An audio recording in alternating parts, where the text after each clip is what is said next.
Hello there. Thanks for joining us this Saturday morning here on the Breakfast News. I'm Tracy Shilshi and here are the headlines. Sixth Heart of Asia Ministerial Conference to start in Amritsar today. Top officials of the 14 member countries to discuss key challenges including terrorism and ways to bring peace in Afghanistan.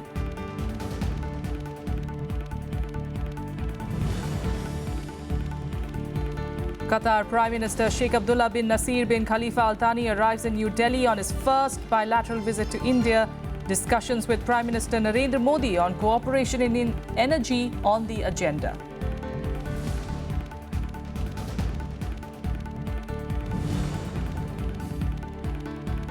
Supreme Court asks the centre to spell out measures to ease inconvenience of people in rural areas. Income tax detects undisclosed amounts totaling 1.64 crore rupees in countrywide investigations into Jan Dhan accounts.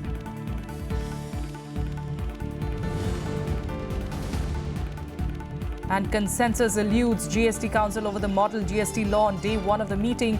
Finance Minister Arun Jaitley says constitutional obligation to roll out GST by 16th September 2017.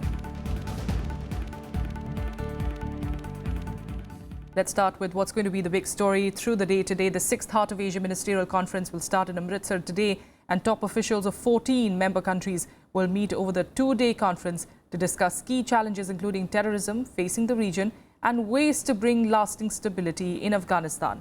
India is likely to step up its efforts to corner Pakistan diplomatically and mobilize support for concrete action against state-sponsored terrorism by Pakistan. New Delhi has already rejected prospects of holding bilateral talks with Pakistan, saying that it will never accept continuing cross-border terrorism as the new normal. It has made it clear that talks cannot take place in an atmosphere of continued terror. The main conference, of course, will be jointly inaugurated by Prime Minister Narendra Modi and Afghan President Ashraf Ghani on Sunday. Finance Minister Arun Jaitley will represent India at the conference. All right, Akhilesh Suman, in fact, our correspondent is going to be tracking all these developments in Amritsar, joining us now from there. Akhilesh, give us an idea of what we'll be seeing today as far as the main delegations are concerned about the Heart of Asia conference and also India's strategy. Are they going to try and sideline Pakistan as much as possible?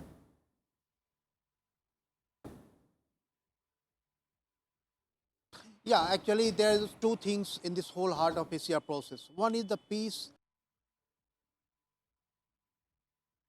There is prosperity and development of Afghanistan. So, in a very good way, because countries all over the world are supporting Afghanistan. In a very good way, because countries all over the world are supporting Afghanistan so that infrastructure can be developed, a school can be launched, even the parliament has been made by parliament, so made by India. So in that way, Afghanistan is going on considerably well in prosperity and development. But the peace and stability, that is root cause of problems in Afghanistan, is still eluding. And that is why Heart of Asia process is going to discuss this in this Amritsar ministerial conference. As I will tell you that since 9 a.m. in the morning, foreign secretaries of all partner countries, 14 partner countries are there in Heart of Asia, and there are 30 supporting countries. So 14 partner countries, foreign secretaries are sitting here inside this venue of Radisson Blue that is behind me, and you can see all the flags behind me. That these are the 44 countries flags are here. This is Heart of Asia Ministerial Conference, and this meeting that is going on, it will decide what will happen tomorrow and what declaration will come tomorrow. As you know, that Prime Minister Narendra Modi and Afghanistan President Ashraf Ghani is going to inaugurate, and Foreign Minister of all 30 plus 14 countries are going to discuss about the prosperity, the peace, the cause of terrorism. And naturally, terrorism emanating from Pakistan will come up because Afghanistan is one country that has been one of the most affected by the terrorist activities emanating from Pakistan. India is also affected and Afghanistan is also affected. So Afghanistan has a big problem, and you might be hearing that President Ashraf Ghani, in the beginning when he assumed power in Afghanistan, he tried to buy peace with Pakistan. But his all efforts went in vain, and then he started telling that Pakistan should allow us to live in peace and allow us to go in development mode, but Pakistan has not granted this thing to Afghanistan. So naturally, Pakistan will become one of the major issues. Terrorism for Pakistan will become one of the major issues that has to be discussed in one way or other. And another thing, that connectivity. Connectivity is one major issue that Afghanistan has been facing. Though after making the Chabahar port, Afghanistan has got a sea route, but it doesn't have land route that can connect it with South Asian countries. So Afghanistan has also been blaming that Pakistan should allow land connectivity to India, to China, to other countries in Southeast Asia and East Asia, so that Afghanistan can become a center of Asia. It is a center of Asia, but it is unconnected till now, and that is the problem of Afghanistan as far as development is concerned. And when Sartaj Aziz is coming here, it will become, he has to face the ire of all the member countries, and especially from India and Pakistan. Tracy. All right, absolutely. That is really going to be the main focus in a sense, even though it's not going to be the main focus of all the nations, but all eyes will really be on how India and Pakistan meet each other, how the delegations behave with each other, considering the amount of friction that we're seeing between both countries. In the previous time around, Pathankot was really the issue between both countries. This time it's Nagrota. Very quickly, Akhilesh, if you could also give us an idea about any, sort of efforts really on India's side to try and isolate Pakistan. Is that going to be successful?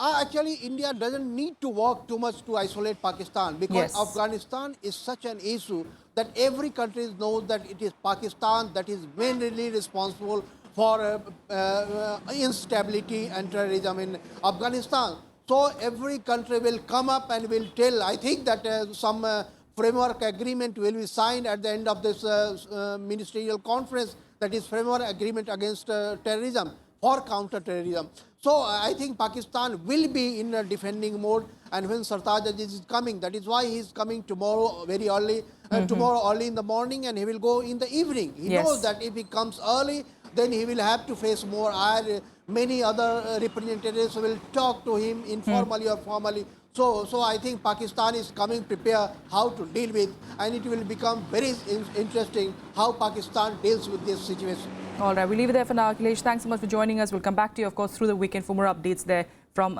Amritsar, from the Heart of Asia conference. Meanwhile, in more national news, the Supreme Court has asked the centre to spell out measures to ease the inconvenience of people in rural areas, so mostly dependent on cooperative banks, after the demonetization exercise. Appearing for the centre, Attorney General Mukul Rohatgi replied to the government and replied, in fact, that the government had deliberately kept cooperative banks out of the drive as they did not have the expertise to detect fake currency. A bench of Chief Justice T.S. Thakur and Justice D.Y. Chandrachud also asked all parties to sit together and prepare a list of categories of cases that can be referred to high courts and those that can be heard by the apex court. The bench was hearing a batch of pleas challenging various aspects of the demonetization move. Rohatgi said that with several cases being filed each passing day in various high courts, it wasn't possible for them to be considered simultaneously. As such, he requested that all these matters should be clubbed together and be referred to any one high court.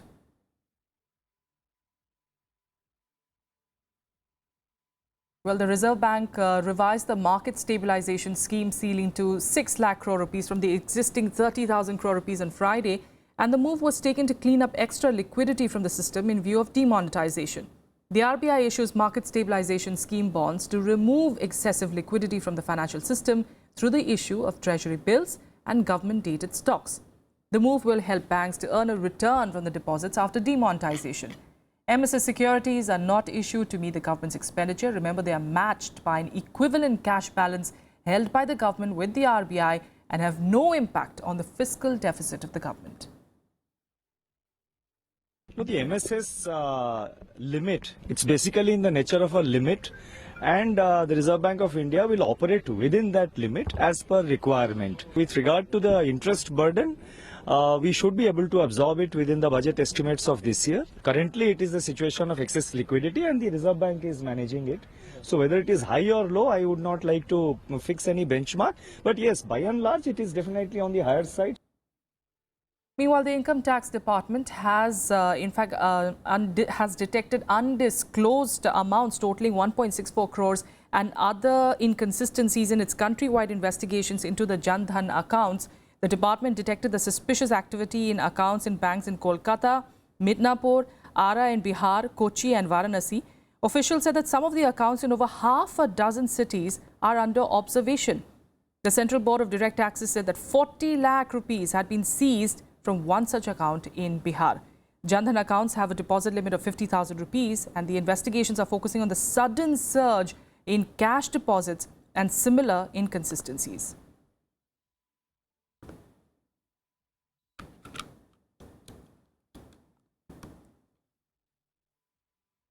In fact, the demonetization exercise witnessing mixed reactions from common man on the streets in cities and towns as well. Despite facing hardships, people are expressing faith in the government's crackdown on black money. But at the same time, many are expressing unhappiness at the huge disruption to daily life. The government caps on withdrawal of the new currency have not helped either, with people left struggling to pay for even basic facilities like food. Salary जो है खाते में आ गई, मगर हम लोग जो है पैसे तो निकल नहीं रहे, हम लोग परेशान हैं। खाने पीने दाल रोटी आटा कुछ भी नहीं खरीद पा रहा है, बैंकों में एटीएम में पैसे नहीं है, बड़ी परेशानी हो रही है। सब लोग वही चेक वाले हैं, सब लोग यही बोल रहे हैं कि मेरा भी नहीं क्लियर हुआ। अभी हम लोग यही 8-10-20 जन थे, यही बात कर रहे थे कि मेरा भी नहीं हुआ, मेरा भी नहीं। तो हम लोग को अभी बहुत प्रॉब्लम हो रहा है, खाने पीने के लिए इधर उधर से 10-20 रुपया सबसे मांगना पड़ता है। कुछ दिक्कत नहीं है, कैश नहीं, डेबिट कार्ड से भरेंगे, क्रेडिट कार्ड से भरेंगे, पुराना नोट नहीं है, नया नोट से भरेंगे। आई बिलीव कि अगर देश के लिए थोड़ी बहुत प्रॉब्लम फेस करनी भी पड़ जाए तो हमें गवर्नमेंट का साथ देना चाहिए। पूरी तरह से हमारे ही हित में ही है, आम जनता के हित में है। Well, consensus eluded the GST Council on model GST law on day one of the meeting yesterday. The council will deliberate the issue again today and try to resolve the contentious issue of dual control of assessors under the new indirect tax regime. The fifth meeting of the council, headed by Finance Minister Arun Jaitley, will also deliberate the impact of demonetization on the revenue. The centre plans to implement GST from 1st of April. Of course, due to constitutional compulsions, the GST has to be rolled out by the 16th of September next year, when the existing indirect taxes will come to an end. Thereafter, it will not be possible for either the centre or the states to collect indirect taxes.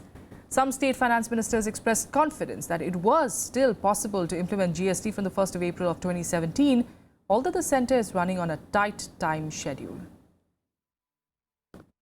I don't think there will be a problem with the provisions in the law, but there can be no consensus decision taken on the issue of cross-empowerment. हमें उम्मीद है कि GST के संबंधित जो भी bill हैं वह लोकसभा और संसद के इसी सत्र में पारित हो जाने चाहिए और राज्य भी आगे अपनी विधानसभाओं में इनको पारित कर पाएंगे।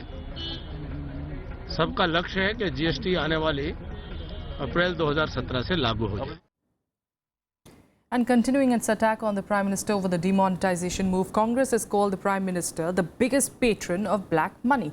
The party once again demanded that the BJP reveal details of its bank transactions from the 1st of April to the 30th of November, while demanding an apology from the Prime Minister for the deaths of the people who stood in long queues outside ATMs to withdraw their own money. प्रधानमंत्री नरेंद्र मोदी ने नोटबंदी की शक्ल में देशबंदी लागू कर दी है। पूरे देश में आर्थिक आपातकाल या आर्थिक अराजकता का माहौल है। मित्रों, नोटबंदी इस देश का सबसे बड़ा घोटाला है। Amid the non-stop steps by the government and the RBI to try and smoothen public dealings post-demonetization, farmers of the country seem to be the hardest hit. Across the nation, they are being forced to sell their produce at zero profits and sometimes even at a loss, which has brought vegetable wholesale prices to a new low.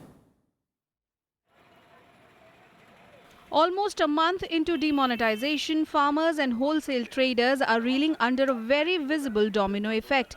Vegetable prices, both wholesale and retail, have crashed as mandis run short of cash. Azadpur Mandi, the biggest wholesale vegetable market in the national capital, has also fallen prey to the note ban move. Farmers are being forced to sell their produce at the market for throwaway prices instead of, which is still better than dumping it as waste. माल में आ रहा फिर पे जगह नहीं है, माल नहीं उतर रहा। 4 बजे के आए हुए हैं, अब तक माल गाड़ी से ही नहीं उतर लिया। बिकेगा तो जब, और फिर जाके काटना अपना माल, खेत में तैयार हुआ वो खड़ा है और ग्राहकी सही नहीं, पैसा ही नहीं किसी के पास। आज तक 2000 का नोट ही नहीं देख लिया। मोदी ने कितने दिन हो गए, 22-23 दिन हो गए, आज तक 2000 का नोट नहीं आ लिया। हमारे को जी 1 से 1.5 रुपये का भाव मिल रहा है। लागत पड़ती 3 से 4 रुपये किलो की, खेत से ही ये लागत पड़ती जी। कुछ भी नहीं बच रहा, हमारे को घर से देना पड़ रहा है। कर्जा हो गया, क्योंकि अब इसको खेत से नहीं निकालेंगे तो फिर अगली फसल भी नहीं होगी खेत में। Vegetable mandis across the countries are reporting up to 30% loss.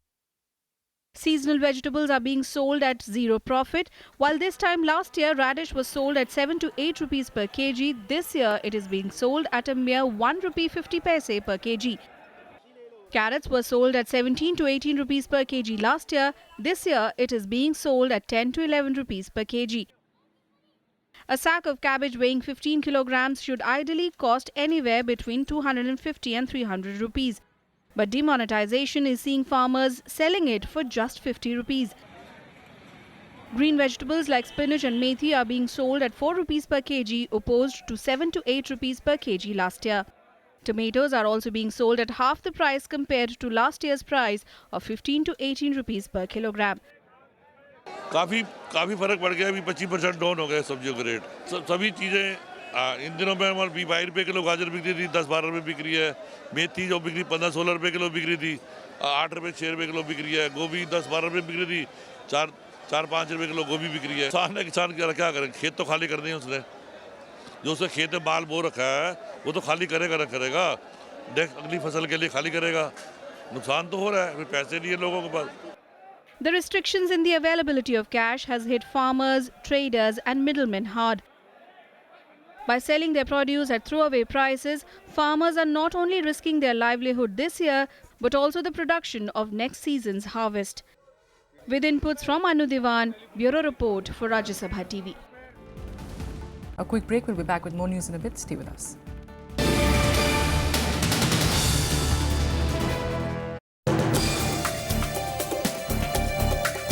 Hello and welcome. I'm Amritan Shira and you're watching Law of the Land. Transgender is the most visibly invisible. The transgender is an umbrella term. New bill kind of, criminalize the whole thing. Watch Law of the Land on Rajya Sabha television. Welcome back. Now, the issue of army personnel being deployed at various toll plazas in West Bengal spilled onto the streets of Kolkata on Friday. MLAs of the ruling TMC demonstrated outside Raj Bhavan, accusing the centre of not informing the state government about the army movement. However, the army and the centre have refuted the allegations, saying that it was a routine annual exercise. Trinamool Congress MLAs protesting outside Raj Bhavan in Kolkata on Friday, demanding an immediate withdrawal of the army from all toll plazas across West Bengal. Carrying placards and posters, the TMC MLAs staged a protest march from the State Assembly to the Raj Bhavan, accusing the centre of trying to stage a coup against the state government. We have come here to lodge our protest on behalf of the Legislative Assembly. Right, sir. All MLAs, all ministers are there to lodge a complaint to the Honorable Governor that without the permission of the state government, how come the army be deployed in 18 places in 18 points?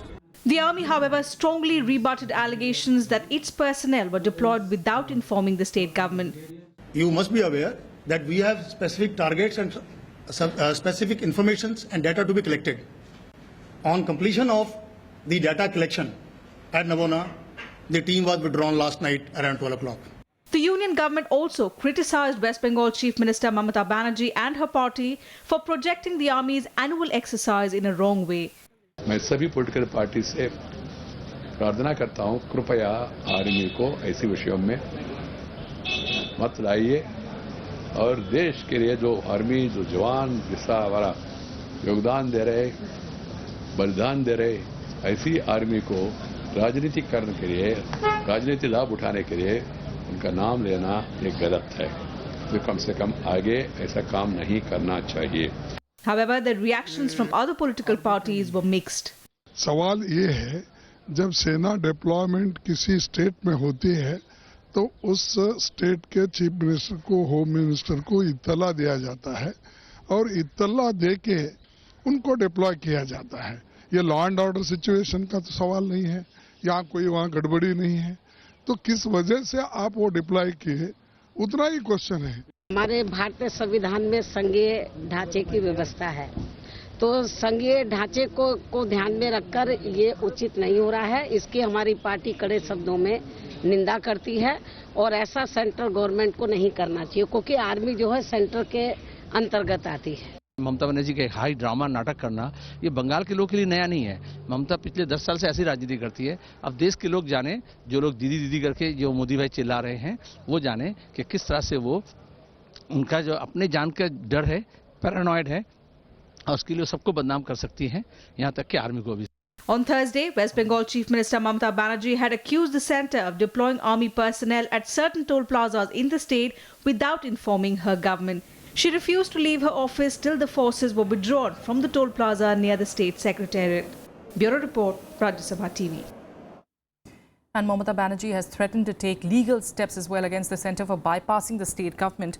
In a fresh attack against the Prime Minister, Mamata Banerjee accused the centre of misusing the army for political gains. Get regards for them. We are proud of them. I said all the jawans, including army and my administration, whoever worked for the administration, they are also doing good work.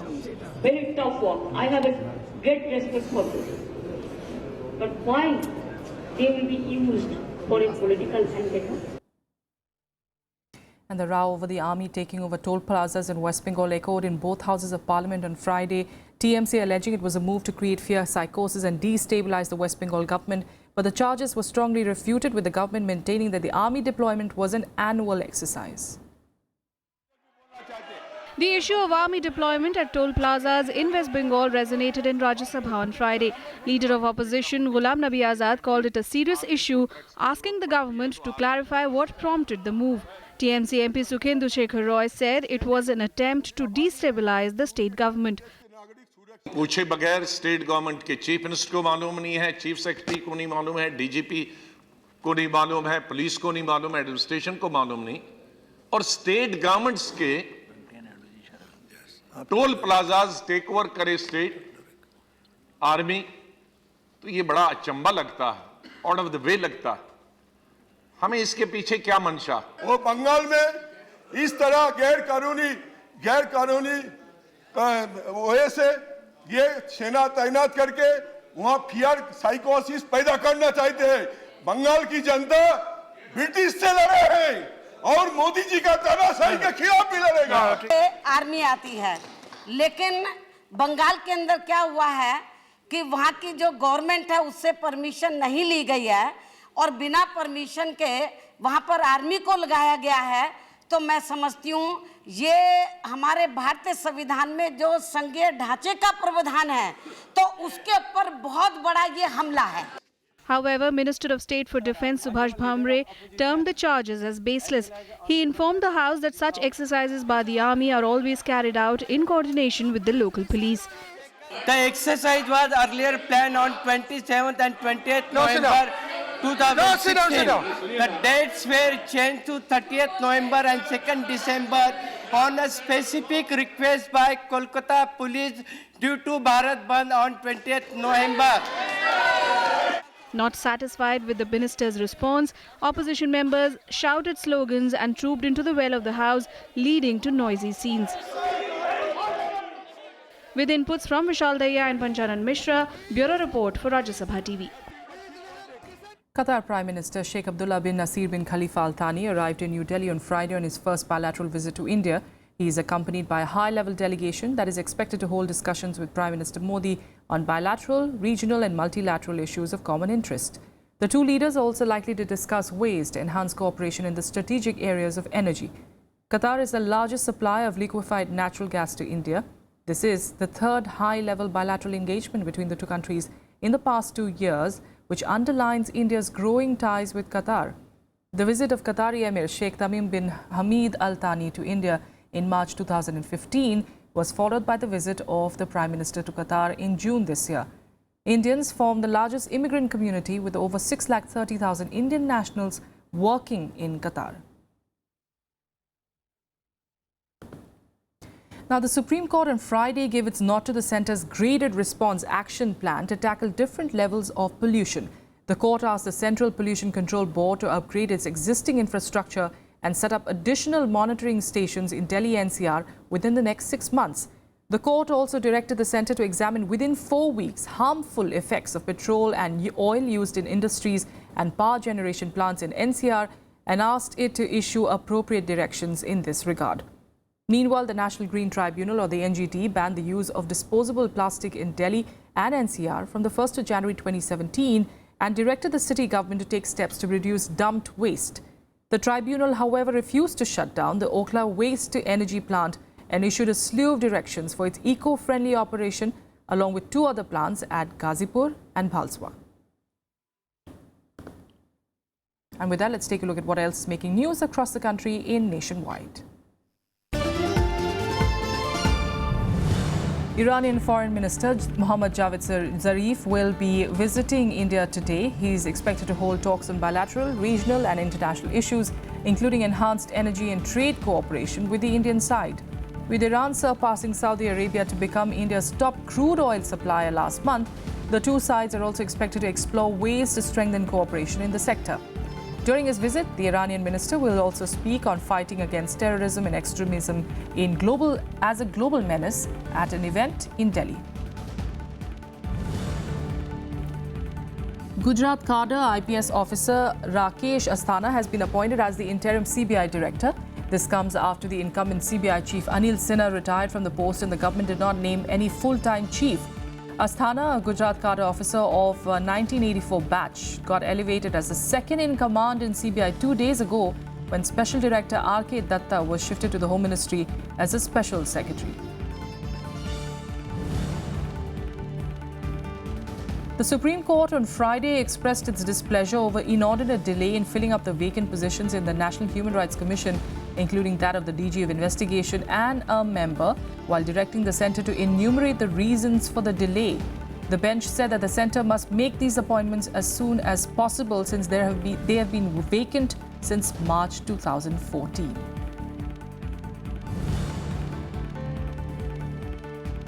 Prominent Islamic organization Jamaat-Ulema-e-Hind has told the Supreme Court that there is no scope for interference with the Muslim personal law. Replying on various apex court judgments, the Jamaat said that the personal law is based on the Holy Quran, which is explained and applied by scholars after thorough research, in which any interference would be unacceptable.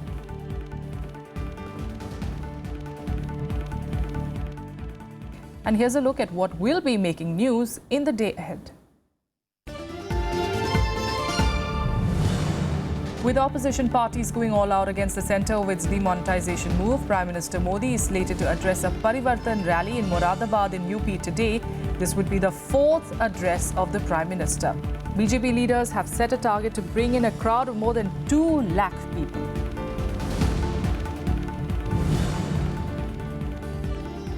President Pranab Mukherjee will present the National Awards for the Empowerment of Persons with Disabilities 2016 on the occasion of the International Day of Persons with Disabilities at a function organized today by the Ministry of Social Justice and Empowerment.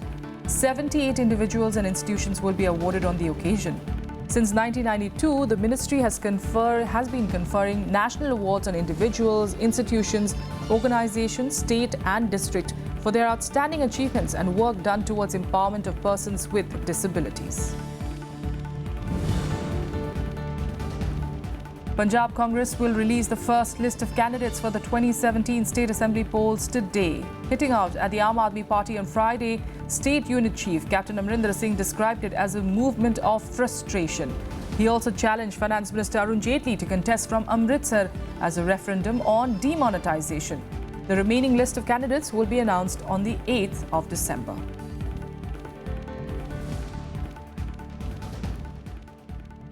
On to some cricket, and the BCCI on Friday maintained its opposition to some of the reforms recommended by the Lodha Committee and will wait for the Supreme Court's verdict on the matter to come on the 5th of December. At a special general meeting in Delhi, the board did not take any decision on the recommendations, but the state associations have been told to keep a plan B ready in case the verdict from the apex court is not favourable. Two associations, Tripura and Vidarbha, who have decided to implement the Lodha reforms, were absent from the meeting. Lodha committee has sought directions on the appointment of former Union Home Secretary G.K. Pillai as the observer and removal of all BCCI office bearers. The board is supposed to file a compliance report in the apex court today, with the court's next date set for the 5th of December. And that's all we have for you on the Breakfast News. Have a good day.